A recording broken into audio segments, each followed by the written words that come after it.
Good morning, students. Today's our topic is natural regions of India. Natural regions of India Bharat का प्राकृतिक क्षेत्र।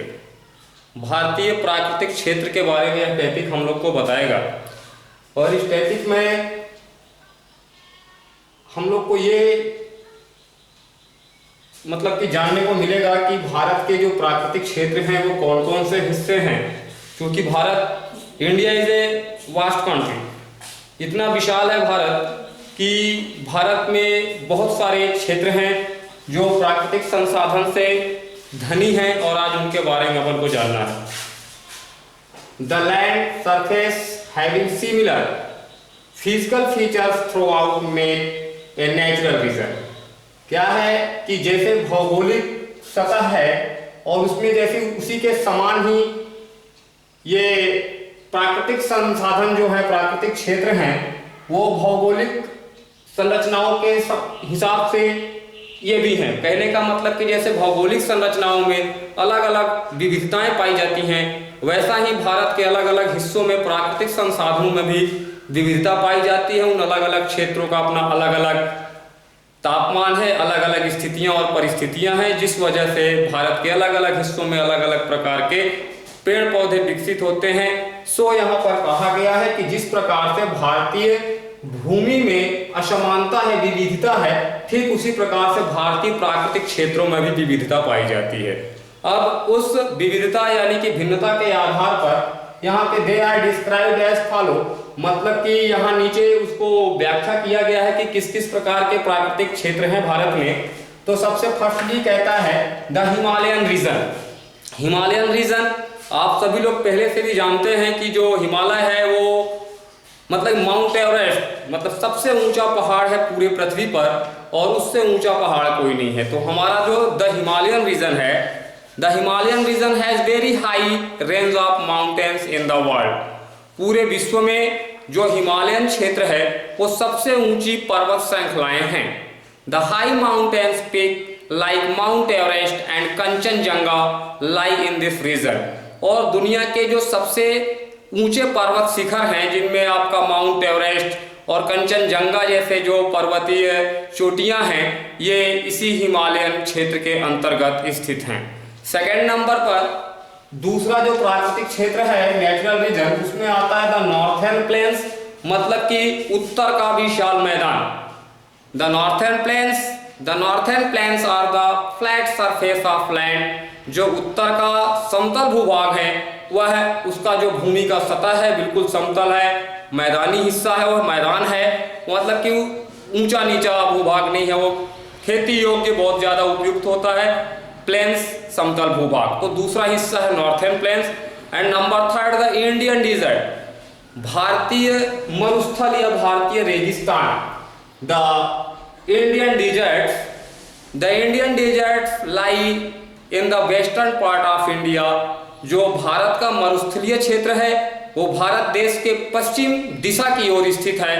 The land is very dry and Sandy, और इस मरुस्थल की जो मिट्टी है, भूमि है, वह बहुत ज्यादा सूखा और बलुवट है। इट इज नॉट फर्टाइल, और यह जो है उपजाऊपन की क्षमता यहाँ पे बहुत कम है, बल्कि बिल्कुल ही नहीं है। Some places only a patch of land surface with water can be seen, और यहाँ कुछ स्थानों पर ही कहीं कहीं पर पानी देखा जाता है और उसके आसपास में कुछ पेड़ पौधे दिखते हैं जिसको हम लोग ओशिश भी कहते हैं। Some trees like date, palm and babul are found here, और इस रेगिस्तानी क्षेत्रों में कुछ प्रकार के जो पेड़ हैं जैसे डेट, पाम और बबूल मुख्य रूप से यहाँ विकसित होते हैं और पाए जाते हैं। तो इस प्रकार हम लोग जाने Himalayan region, the northern plains and the Indian desert. इसके बाद नेक्स्ट जो है नेचुरल रीजन, उसमें आता है the plateau region. Plateau region मतलब कि पठारी क्षेत्र।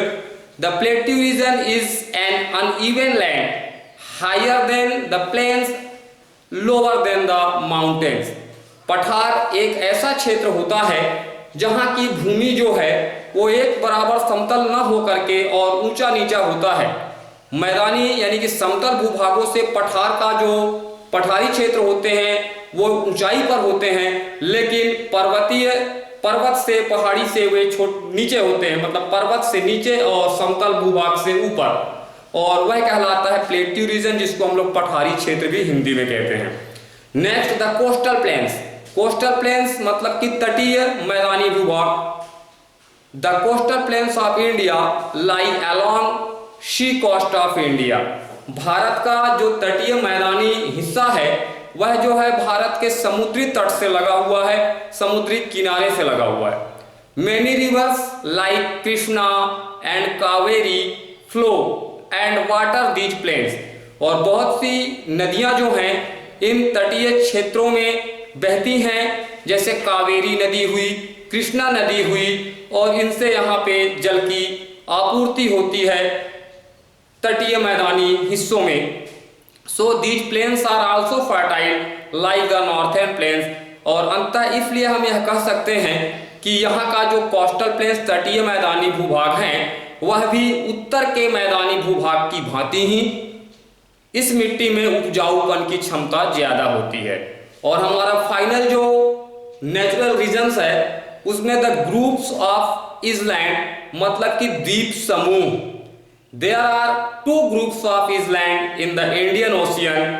यहाँ हमारे भारत हिंद महासागर में 2 द्वीप समूह हैं। They can be known as the 6th natural regions of India.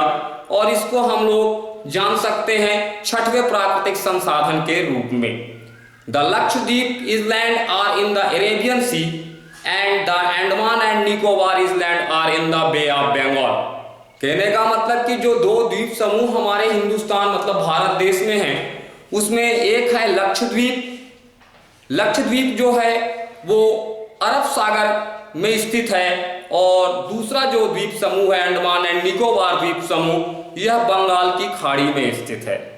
तो कहने का मतलब यहाँ पर यह है कि आज हमने पढ़ा नेचुरल रीजन्स ऑफ इंडिया, भारत के प्राकृतिक संसाधन। भारत की भौगोलिक असमानता के समान ही भारत की जो प्राकृतिक क्षेत्र हैं उसमें भी असमानता है, और उस असमानता के मद्देनजर रखते हुए इसको 6 प्रकार से वर्गीकृत किया गया है, जिसको मैंने आपको व्हाइट बोर्ड पे बताया है।